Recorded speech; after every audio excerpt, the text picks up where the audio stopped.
नमस्कार प्यारे साथियों, प्रताप क्लासेस के यूट्यूब चैनल पर आपका स्वागत है। तो आज की जो हमारा टारगेट है, हमारा लक्ष्य है, उसकी तरफ आगे बढ़ते हुए आज का अपना टॉपिक रहेगा राष्ट्रीय आंदोलन के जो प्रमुख नेता हैं कि हमने एक क्लास कंप्लीट कर ली है और आज अपने 2 नंबर की क्लास की बात करेंगे, क्योंकि इसके अंदर मेन मेन मुख्य मुख्य हैं, जैसे चंद्रशेखर आज़ाद है, इसके अलावा रास बिहारी बोस है, सुभाष चंद्र बोस है, और इसके अलावा जो भगत सिंह है, सुखदेव सिंह है, इनके बारे में ये कुछ प्रमुख नेता बचे हैं। तो ये आज अपने 2 नंबर क्लास के अंदर बात करेंगे। इनकी निःशुल्क बैच है आपके लिए, राष्ट्रीय आंदोलन के प्रमुख नेता, और ये क्लास टॉप 50 एमसीक्यू के माध्यम से आपको मिलती रहेगी। आज का ये अंतिम पार्ट है। इसके बाद में अपना जो आगे नेक्स्ट टॉपिक होगा वो होगा धार्मिक जो पुनर्जागरण आंदोलन है, जैसे राजा राम मोहन राय है, दयानंद सरस्वती है, स्वामी विवेकानंद है, उनके बारे में चर्चा करेंगे। तो यहाँ तक पढ़ लेते हैं।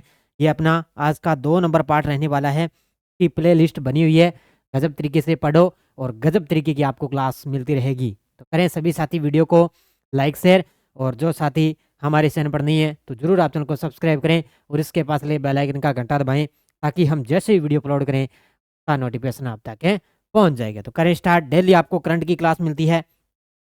पहला प्रश्न आपके सामने और बड़ा ही गजब का है आपके सामने। थोड़ा सा मैं इसको ऊपर कर देता हूं भी, ताकि कोई दिक्कत ना आए भी आपको। यहाँ देखो, पहला प्रश्न है, चंद्रशेखर आजाद के संदर्भ में निम्नलिखित में से कौन सा कथन सत्य है। इसी प्रकार आजकल आरपीएससी का यही ट्रेंड है, कौन सा सत्य है कौन सा नहीं है, आजकल यही पूछा जाता है। तो चंद्रशेखर आजाद के संदर्भ में निम्न में से कौन सा कथन सत्य है। देखो, चंद्रशेखर आजाद का जन्म झाबुआ मध्य प्रदेश के बावरा गांव में इनका जन्म हुआ था। कहाँ पर है? झाबुआ मध्य प्रदेश के बावरा गांव में इनका जन्म हुआ। उनका जो पैतृक निवास है वो उत्तर प्रदेश के भद्रका गांव में था। उनका जो पैतृक निवास है वो कहाँ पर था? उत्तर प्रदेश के भद्रका गांव में, और जन्म झाबुआ मध्य प्रदेश में। असहयोग आंदोलन के दौरान गिरफ्तार होने पर उन्होंने अपना नाम आज़ाद बताया था। अब देखो, थोड़ी सी डिटेल में आपको बता देता हूँ। जब ये जो असहयोग आंदोलन है ये गांधी जी के द्वारा शुरू किया गया था, गांधी जी द्वारा शुरू किया गया था, लेकिन गांधी जी द्वारा अचानक ये असहयोग आंदोलन स्थगित कर दिया। आंदोलन अचानक क्या है? स्थगित कर दिया इसको। और इसमें स्थगित होने के बाद में इस मुकदमे के अंदर चंद्रशेखर आजाद ने अपना नाम इसके अंदर क्या रखा? आजाद रखा था। असहयोग आंदोलन स्थगित होने के बाद वे हिंदुस्तान रिपब्लिक एसोसिएशन के सदस्य बने थे। ये पॉइंट याद रखना भी। इस प्रकार का प्रश्न आ चुका है एक बार लाला लाजपत राय से संबंधित, और यहाँ से फिर आपसे पूछा जा सकता है। तो ये चारों के चारों कथन क्या है? बिल्कुल सही है। उत्तर क्या हो जाएगा? उपयुक्त सभी इसका उत्तर हो जाएगा। एक बार थोड़ा सा आप दोबारा और देख लो। जन्म झाबुआ मध्य प्रदेश, पैतृक निवास उत्तर प्रदेश के भद्रका गांव, असहयोग आंदोलन के दौरान गिरफ्तार होने पर उन्होंने अपना नाम आज़ाद बताया, और असहयोग आंदोलन स्थगित होने के बाद वे हिंदुस्तान रिपब्लिकन एसोसिएशन के सदस्य बने थे। ये पॉइंट आपको याद रखना है। चंद्रशेखर आजाद से संबंधित फिर कौन सा कथन सत्य है? आप देखो, चंद्रशेखर आजाद से जितने मेन मेन मुख्य मुख्य क्वेश्चन थे वो आपको मैं 2 क्वेश्चनों पर आपके कवर करवाऊंगा, ताकि यहाँ से प्रश्न आपका गलत न हो। तो कौन सा कथन सही है? चंद्रशेखर आजाद को 27 फरवरी 1931 को इलाहाबाद के अल्फ्रेड पार्क में वीर गति प्राप्त हुई थी। अब मैं थोड़ी सी चीज आपको बता देता हूँ, क्योंकि बहुत ही महत्वपूर्ण है। इनके समय एक घटना घटी थी जिसका नाम था काकोरी रेल डकैती।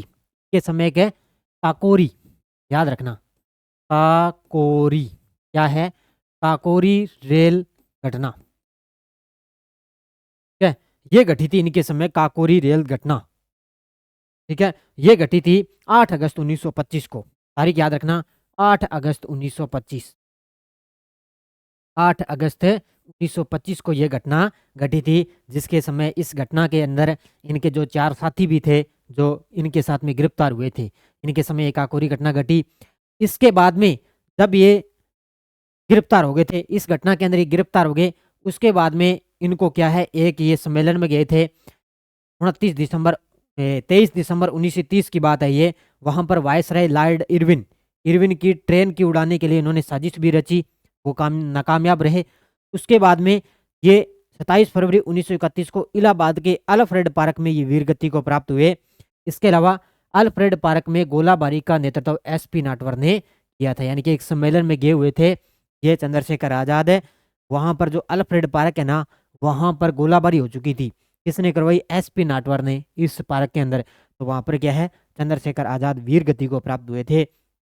ये दोनों पॉइंट याद रखना। कब है? 27 फरवरी 1931 की बात है ये। तीसरा पॉइंट है, राम प्रसाद बिस्मिल ने चंद्रशेखर आजाद को क्विक सिल्वर यानी कि पारा कहकर पुकारा है। मोस्ट कर लेना भाई इसको, तो क्या कर लेना? मोस्ट कर लेना। राम प्रसाद बिस्मिल ने चंद्रशेखर आजाद को क्विक सिल्वर यानी कि पारा कहकर पुकारा था। ये कथन क्या है? सीधे सीधे आपको देखने को मिलेंगे। उत्तर नंबर क्या हो जाएगा? ये तीनों के तीनों कथन क्या है? बिल्कुल सही है, उपयुक्त है, सभी हो जाएगा इसका।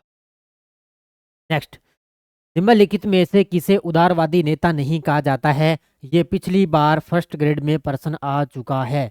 पिछली बार है फर्स्ट ग्रेड में प्रश्न आ चुका है। अब देखने में तो ऐसा लग रहा है भी कितना गहराई से है, लेकिन इतना सोचने विचारने वाली बात है ही नहीं इसमें। बड़ा इजी प्रश्न है ये, बिल्कुल इजी।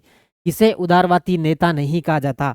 सबसे पहले आपको मैंने कहा था सिलेबस के बारे में आपको पता होना चाहिए। अब अपने सिलेबस के अंदर दादा भाई नेहरू नहीं है, गोपाल कृष्ण गोखले नहीं है, फिरोज शाह मेहता नहीं है, तो ये तीनों तो है ही नहीं। तो अपने एक ही है, बिपिन चंद्रपाल।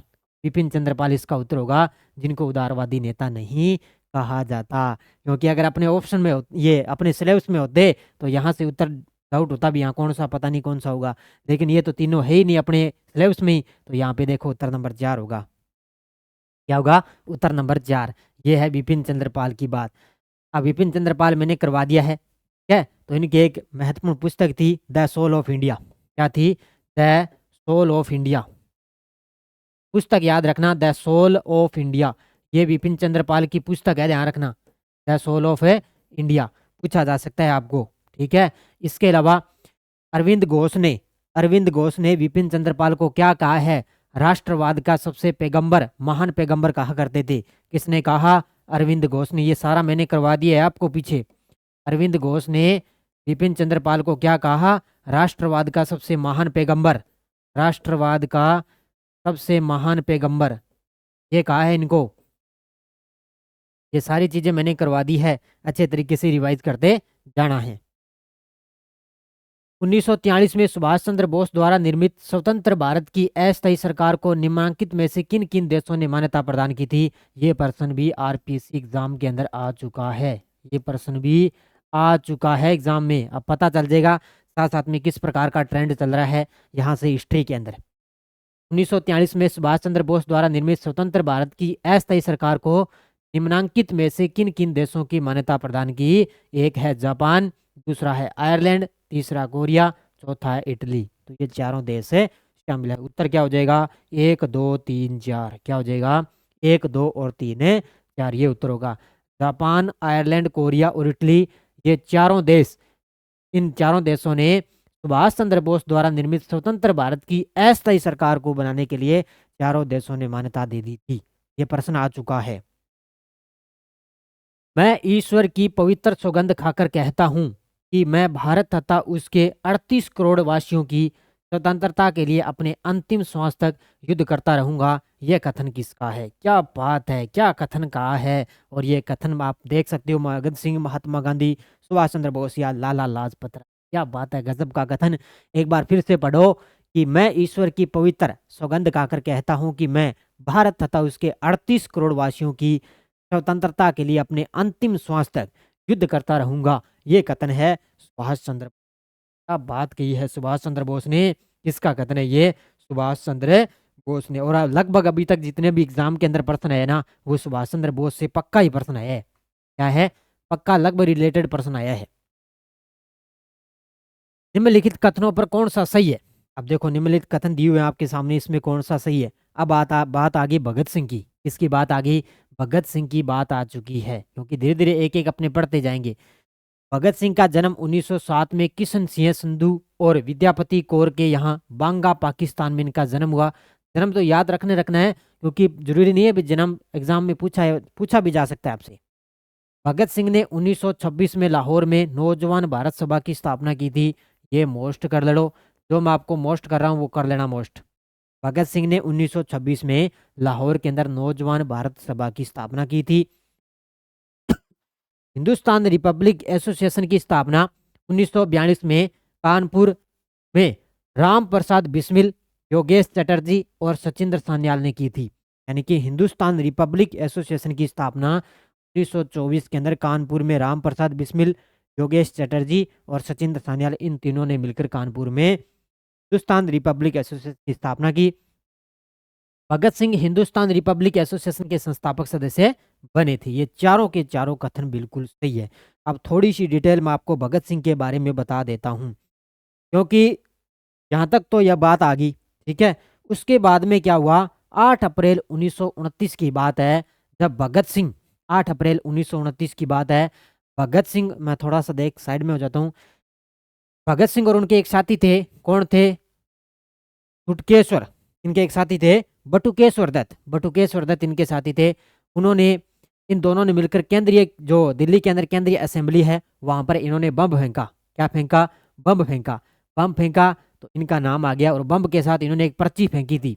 उसमें पर्ची में एक संदेश था कि बहरे कानों तक अपनी आवाज़ पहुंचाने के लिए बम का प्रयोग किया गया है। जिसके बहरे कान है ना, उनके लिए, उनको आवाज़ पहुंचाने के लिए, उनको पता लगाने के लिए बम का प्रयोग किया गया है। क्या, जो बहरे हैं उनके लिए ये उस समय उन्होंने बम फेंका था, तो ये बात भी उन्होंने साथ में कही थी। के बाद में, और भगत सिंह और दोनों थे ना, तो वो वहां से भागे नहीं। उनको पता तो लग गया था, जिनको भी इन्होंने बम फेंका है, तो वो भागे नहीं, लेकिन स्वयं को उन्होंने, दोनों ने गिरफ्तार कर लिया। उन्होंने गिरफ्तार करवा दिया और उन्होंने एक नारा लगाया, इंकलाब जिंदाबाद, साम्राज्यवाद मुर्दाबाद। क्या कहा उस समय उन्होंने, एक नारा लगाया, इंकलाब जिंदाबाद और साम्राज्यवाद मुर्दाबाद, ये नारा लगाया था। ये बात आगे आएगी, अब देखते हो आगे अपने, ठीक है। तो इसका उत्तर क्या हो जाएगा, ये सारे कथन सही है इसके। इंकलाब जिंदाबाद का नारा किसने रचा और किसने इसे लोकप्रिय बनाया, ये देखो प्रश्न आ गया। इंकलाब जिंदाबाद का नारा किसने दिया और इसको किसने लोकप्रिय बनाया। नारा, ये नारा दिया किसने रचा, तो इकबाल ने, मोहम्मद इकबाल ने रचा, और भगत सिंह ने इसको लोकप्रिय बनाया था। उत्तर नंबर 1 होगा, ध्यान रखना। फिर इसको मोहम्मद इकबाल ने इसको रचा था, कौन सा, इंकलाब जिंदाबाद का नारा रचा, और इसको लोकप्रिय बनाया किसने, भगत सिंह ने इसको लोकप्रिय बनाया था। ये हिस्ट्री है, बस कहानी टाइप में आप याद करोगे ना, आपके अच्छे तरीके से याद हो जाएगा, ठीक है, ये याद हो जाएगा। और भगत सिंह ने एक बात भी कही थी अदालत के अंदर क्रांति के बारे में, कि क्रांति से हमारा तात्पर्य है कि अन्याय पर आधारित मौजूद व्यवस्था समाप्त होनी चाहिए, ये बात कही थी। आगे प्रश्न आएगा, ये देखो, भगत सिंह ने अदालत में क्रांति के संदर्भ में क्या कहा, यह कहा था कि क्रांति से हमारा तात्पर्य यह है कि अन्याय पर आधारित व्यवस्था समाप्त होनी चाहिए। अब देखो, सारे प्रश्न में एक एक क्लियर करवा रहा हूँ, ताकि आपका किसी भी प्रकार का एग्जाम में प्रश्न गलत न हो। यही मेरी पूरा जो है मेहनत के साथ मैं आपके लिए क्लासें ले रहा हूँ, और एक टॉपिक से लगभग मैंने 3 से 4 प्रश्न बना दिए। और इसके अलावा भगत सिंह, आपको पता है, राजगुरु है, सुखदेव है, उनके साथ फांसी दी गई थी 23 मार्च 1931 को। लाहौर जेल में इनको तीनों को एक साथ फांसी दी गई थी, भगत सिंह, राजगुरु और सुखदेव। कब है, 23 मार्च 1931, 23 मार्च 1931, 23 मार्च 1931 है। इनके साथ में राजगुरु और सुखदेव भी थे, जिनको लाहौर जेल में फांसी दी गई थी। काफी बड़ा प्रश्न है। अभी निम्नलिखित कथनों में से कौन सा सही है। अब देखो, सही है, थोड़ा सा मैं ऊपर कर देता हूँ ताकि आपको अच्छे तरीके से दिखाई दें चारों ऑप्शन। यहाँ पे देखो आपके सामने, महात्मा गांधी ने क्या कहा है, महात्मा गांधी ने भगत सिंह के बारे में कहा था। अब सीधे सीधे कथन है, बस इसमें रट्टे मारने वाली चीजें आई। महात्मा गांधी ने भगत सिंह के बारे में कहा कि किसी भी व्यक्ति के जीवन के साथ इतना अधिक रोमांच नहीं जुड़ा था जितना भगत सिंह के साथ जुड़ा था। ये बात कही है गांधी जी ने, किसके बारे में, भगत सिंह के बारे में कहा कि किसी भी व्यक्ति के जीवन के साथ इतना रोमांच नहीं जुड़ा था जितना भगत सिंह के साथ जुड़ा था। ये बात किसने की, महात्मा गांधी। फिर जवाहरलाल नेहरू ने भगत सिंह की मृत्यु पर कहा, अब देखो अलग अलग कहा था। जवाहरलाल नेहरू ने भगत सिंह की मृत्यु पर क्या कहा, कि हमेशा इंग्लैंड सरकार और हमारे बीच भगत सिंह की लाश होगी। हमेशा, उन्होंने कहा भी हमेशा क्या है, अगर कोई भी बात आएगी तो हमारे इंग्लैंड सरकार और हमारे बीच भगत सिंह की लाश होगी। ये बात कही है किसने, जवाहरलाल नेहरू ने। फिर भगत सिंह विचारों से समाजवादी थे और कहा करते थे कि वे गरीबों का शोषण करने वाले भारतीयों से उतनी ही घृणा करते हैं जितनी अंग्रेजों से। ये बात कही है भगत सिंह ने। ध्यान रखना कि भगत सिंह विचारों से इतने समाजवादी थे, उन्होंने कहा करते थे कि वे गरीबों का शोषण करने वाले भारतीयों से उतनी ही घृणा करते हैं जितने अंग्रेजों से। क्या बात की है, क्या कथन कहे हैं इन्होंने, बड़ा गजब का कथन है कहा है। तो ये अच्छी तरीके से याद कर देना, तीनों के तीनों कथन है बिल्कुल सही है। ठीक है, तो ये तीनों के तीनों कथन क्या है, बिल्कुल सही है, प्रयुक्त सभी हो जाएगा इसका। इसके बाद में हम चलते हैं, इसमें आपको एक दो चीजें याद रखनी है कि एक तो भगत सिंह की पुस्तकें थी, कई पुस्तकें लिखी, जैसे ऑटोबायोग्राफी है, ऑटोबायोग्राफी ये पुस्तक है भगत सिंह की, किसकी है, भगत सिंह की। और एक इसमें बाद में मैं नास्तिक क्यों हूँ, एक इनकी पुस्तक है मैं नास्तिक क्यों हूँ, भगत सिंह की, मैं नास्तिक क्यों हूँ, नास्तिक क्यों हूँ। एक ऑटोबायोग्राफी आ गई, एक मैं नास्तिक क्यों हूँ, ये दो तीन मुख्य मुख्य पुस्तकें इनकी याद कर लेना। ठीक है, और एक बात मैं बता देता हूँ मैं, एक थी इनकी लिबरेशन मूवमेंट ऑफ इंडिया, इस प्रकार की पुस्तक थी, वो आप अच्छे तरीके से पढ़ लेना। कांग्रेस के किस अध्यक्ष ने सन 1938 और सन 1939 में क्रमशः हरिपुरा और त्रिपुरा में कांग्रेस का अध्यक्ष पद संभाला था। और ये आप सभी जानते हो कि जो है हरिपुरा जब इस अधिवेशन हुआ तो उसकी अध्यक्षता किसने की थी, सुभाष चंद्र बोस ने। ये प्रश्न काफी बार आ चुका है एग्जाम के अंदर, बहुत बार आता है ये कि हरिपुरा के अंदर कांग्रेस जो अध्यक्षता किसने की थी, तो सुभाष चंद्र बोस ने। 1938 के अंदर हरिपुरा का अधिवेशन हुआ था और 1939 के अंदर हुआ था त्रिपुरी में कांग्रेस का अध्यक्ष पद संभाला सुभाष चंद्र बोस ने। किसने संभाला था, सुभाष चंद्र बोस ने। ये जितने भी सुभाष चंद्र बोस से हैं उनको अच्छे तरीके से पढ़ लेना। ठीक है, ये सुभाष चंद्र बोस है वो नेताजी की जन उपाधि से विभूषित थे, किससे, नेताजी सुभाष चंद्र बोस। इनका जन्म ध्यान रखना कटक उड़ीसा में हुआ था। जन्म कहाँ पर हुआ था, कटक उड़ीसा, जन्म कटक उड़ीसा। याद रखना थोड़ी सी डिटेल।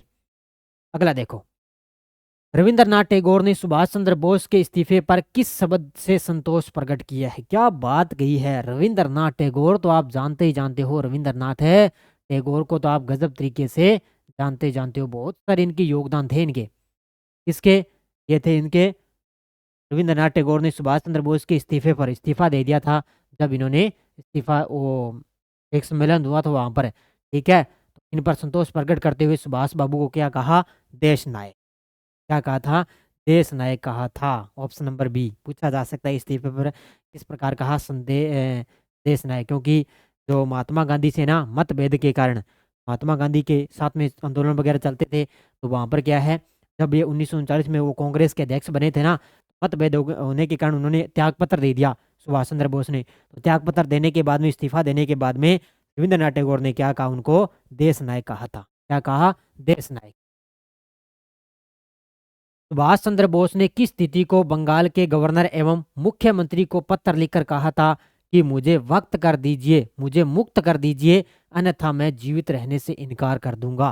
क्या बात कही है, किसके बारे में, बंगाल का जो गवर्नर है और मुख्यमंत्री, उसको पत्र लिखा था किसने, सुभाष चंद्र ने एक पत्र लिखा था कोलकाता के अंदर, बंगाल। ठीक है, तो वहां पर करते हुए कहा कि मुझे मुक्त कर दीजिए, मुझे मुक्त कर दीजिए, अन्यथा मैं जीवित रहने से इनकार है कर दूंगा। उनको जेल हो गई थी, जेल में गिरफ्तार कर दिया गया था। ये 26 नवंबर 1940 की बात है, ये कब है, 26 नवंबर 1940 की बात है। उत्तर नंबर बी।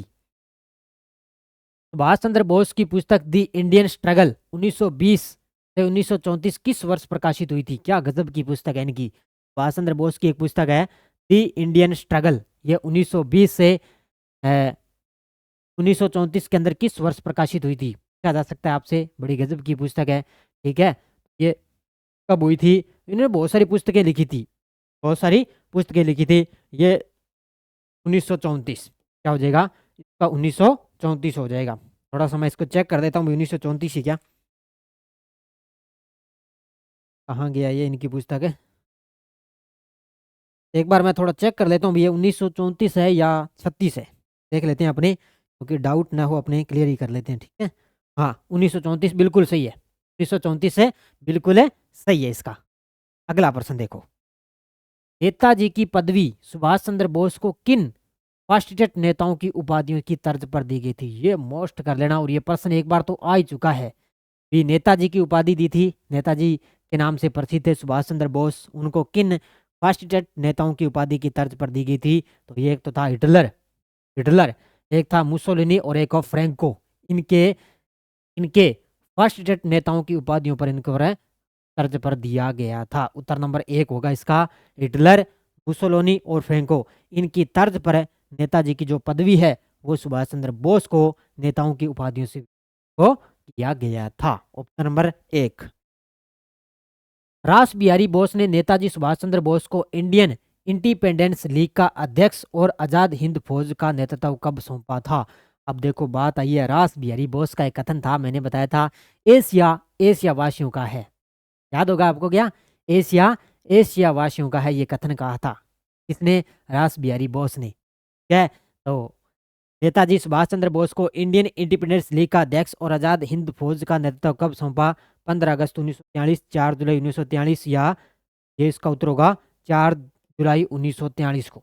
अब है 4 जुलाई 1943 की बात है भी, सिंगापुर के अंदर जब भारतीयों की एक विशाल सभा में नेताजी सुभाष चंद्र बोस को क्या है, ये इसका अध्यक्ष पद है और एक है आजाद हिंद फौज का नेतृत्व सौंपा 4 जुलाई 1943। क्या है? बड़े गजब के कथन है इनके, ये याद रखने पड़ेंगे आपको, इसका कोई इलाज नहीं है। नेताजी सुभाष चंद्र बोस ने आजाद हिंद सरकार की स्थापना कब की? नेताजी सुभाष चंद्र बोस ने आजाद हिंद सरकार की स्थापना कब की थी? ये स्थापना वगैरह भी आपसे पूछा जा सकता है। कब की थी? 1943, 21 अक्टूबर है क्या? हाँ, 21 अक्टूबर 1943 कब की थी? 21 अक्टूबर 1943 को नेताजी सुभाष चंद्र बोस ने आजाद हिंद स्थापना की थी। एक आपसे पूछ ले, आजाद हिंद फौज का गठन, आजाद हिंद फौज का गठन, इसका जो गठन है ना, आजाद हिंद फौज का गठन, बता ही देता हूं मैं आपको, इसका जो गठन है, आजाद हिंद फौज का जो गठन है ना, वो किया गया था, ध्यान रखना कब है? 15 दिसंबर 1941 का गठन हुआ था, 15 दिसंबर 1941 को, ठीक है। और इसका जो पहला कैप्टन है वो बनाया गया था मोहन सिंह को। इसको इसका जो पहला कैप्टन है वो बनाया गया था मोहन सिंह को, कैप्टन, कैप्टन है मोहन सिंह, ये याद रखना है, ठीक है। कैप्टन मोहन सिंह। आजाद हिंद फौज है ये, जिसका गठन 15 दिसंबर 1941। ये आजाद हिंद सरकार है जिसकी सुभाष चंद्र बोस ने स्थापना की थी 21 अक्टूबर 1943। ये दोनों अलग अलग हैं, इनको याद कर लेना। किसने सुभाष चंद्र बोस को भारतीय देशभक्ति की ज्वलंत तलवार कहा है? क्या बात है, सुभाष चंद्र बोस को भारतीय देशभक्ति की ज्वलंत तलवार कहा है। ये कथन सीधा सीधा एग्जाम में टपकेगा, सरोजनी नायडू ने। किसने कहा? सरोजनी नायडू ने सुभाष चंद्र बोस को भारतीय देशभक्ति की ज्वलंत तलवार कहा है, पूछा जा सकता है आपसे। क्या बात कही है, ठीक है। इस प्रकार पढ़ते जाना गजब तरीके से, और सभी साथी वीडियो को करेंगे लाइक शेयर भी, लाइक शेयर करो वीडियो को सभी साथी। भारत की मुक्ति महात्मा गांधी के नेतृत्व में नहीं होगी, यह कथन किसने लिखा था? भारत की मुक्ति महात्मा गांधी के नेतृत्व में नहीं होगी, यह कथन किसने लिखा? जवाहरलाल नेहरू, भगत सिंह, सुभाष चंद्र बोस, रास बिहारी बोस। क्या बात कही है, यह कथन किसने लिखा था? सुभाष चंद्र बोस। किसने? सुभाष चंद्र बोस ने लिखा था। ऑप्शन नंबर सी, भारत की मुक्ति महात्मा गांधी के नेतृत्व में नहीं होगी। यानी कि जो भारत की मुक्ति है ना, प्रयास तो खूब सारे किए थे महात्मा गांधी ने, लेकिन खूब सारे अंग्रेजों से लड़े तो उनके नेतृत्व में नहीं होगी। ये कथन किसका है? सुभाष चंद्र बोस। क्या? सुभाष चंद्र बोस ने। काफी कथन से संबंधित है। 1 अगस्त 1920 को मुंबई में बाल गंगाधर तिलक की मृत्यु हो गई। महात्मा गांधी ने इन्हें आधुनिक भारत का निर्माता और जवाहरलाल नेहरू ने भारतीय क्रांति के जनक कहा है। अब बात आ गई है बाल गंगाधर तिलक की। इसकी बात आ गई, बाल गंगाधर तिलक की बात आ गई, ठीक है। जिनका बचपन में नाम था केशव, इनके बचपन का नाम था केशव के नाम से इनको जानते थे। किस नाम से? केशव के नाम से, ठीक है। तो मुंबई में बाल गंगाधर तिलक की मृत्यु होगी। महात्मा गांधी ने इन्हें आधुनिक भारत का निर्माता कहा है, बाल गंगाधर तिलक को, और जवाहरलाल नेहरू ने इन्हें भारतीय क्रांति का जनक कहा है। इसने जवाहरलाल नेहरू। बाल गंगाधर तिलक कभी भी कांग्रेस के अध्यक्ष नहीं बने थे, ये लाइन मैंने आपको करवा दी है। तो दोनों के दोनों कथन क्या है? बिल्कुल सही है कि बाल गंगाधर तिलक कभी भी कांग्रेस के अध्यक्ष नहीं बने थे। ये भारत के प्रथम राजनीतिक कैदी माने जाते हैं। बाल गंगाधर तिलक है ना, ये भारत के प्रथम राजनीतिक कैदी माने जाते हैं। भारत के प्रथम राजनीतिक कैदी लिख देता हूं मैं, याद ही कर लेना भाई। राजनीतिक कैदी माने जाते हैं, कैदी माने जाते हैं। कौन है? बाल गंगाधर तिलक है। महात्मा गांधी ने इन्हें आधुनिक भारत का निर्माता कहा और जवाहरलाल नेहरू ने भारतीय क्रांति के जनक इनको कहा था। और ये एक वैसे व्यक्ति थे, बाल गंगाधर तिलक है, जिन्होंने स्वराज्य की मांग स्पष्ट रूप से की थी। स्वराज्य की मांग स्पष्ट रूप से की थी। इसका उत्तर क्या हो जाएगा? दोनों के दोनों कथन यहाँ पे सही है। ठीक है, ये आज की क्लास का अंतिम प्रश्न था और यहाँ पर अपना लगभग जो राष्ट्रीय आंदोलन के जो प्रमुख नेता वो कंप्लीट हो गए। इसके अलावा अपना जो आगे टॉपिक रहेगा वो अपने पढ़ेंगे पुनर्जागरण से संबंधित। उसके बाद में महात्मा गांधी है, सरदार वल्लभ भाई पटेल है, भीमराव अम्बेडकर है। ये 2-3 प्रमुख नेता और हैं, ठीक है, हस्तियां और हैं। उनको बाद में अच्छे तरीके से पढ़ेंगे। या तो लगभग प्रश्न आएगा सुभाष चंद्र बोस से, या प्रश्न आएगा महात्मा गांधी से, या सरदार वल्लभ भाई पटेल। ये 3 ही मेन मुख्य है जिनको गजब तरीके से आपको पढ़ना है। ठीक है, बाकी अपनी टेस्ट सीरीज चल रही है, ये फर्स्ट ग्रेड की चल रही है, समसामयिक की करंट की, जिसमें भारत और राजस्थान की ऑनलाइन टेस्ट सीरीज है, ये आप ले सकते हो। इधर स्कूल व्याख्याता की चल रही है पीडीएफ, जिसमें पीडीएफ मिलेगी पुराने पेपरों की पीडीएफ अपलोड है। संस्कृत शिक्षा विभाग द्वारा 2011 से 22 तक, सामान्य विभाग 50 रुपए के अंदर आपको ये पीडीएफ ले सकते हो। पुराने पेपर पढ़ लेना, पक्का ही पीछे वाले पुराने पेपरों में लगभग प्रश्न वही देखने को मिलेंगे। ठीक है, बाकी ये फर्स्ट ग्रेड की करंट की टेस्ट सीरीज चल रही है। डेली आपको सुबह क्लास मिलती है मेरी करंट की डेली क्लास मिलती है प्रताप क्लासेस पर इंडिया और वर्ल्ड की, जिसमें आपको 15 मिनट की क्लास के अंदर खूब सारा करंट करवाया जाता है और एग्जाम में आपका प्रश्न गलत है नहीं होगा। तो करें सभी साथी वीडियो को ज़्यादा लाइक शेयर। धन्यवाद। जय हिंद, जय भारत।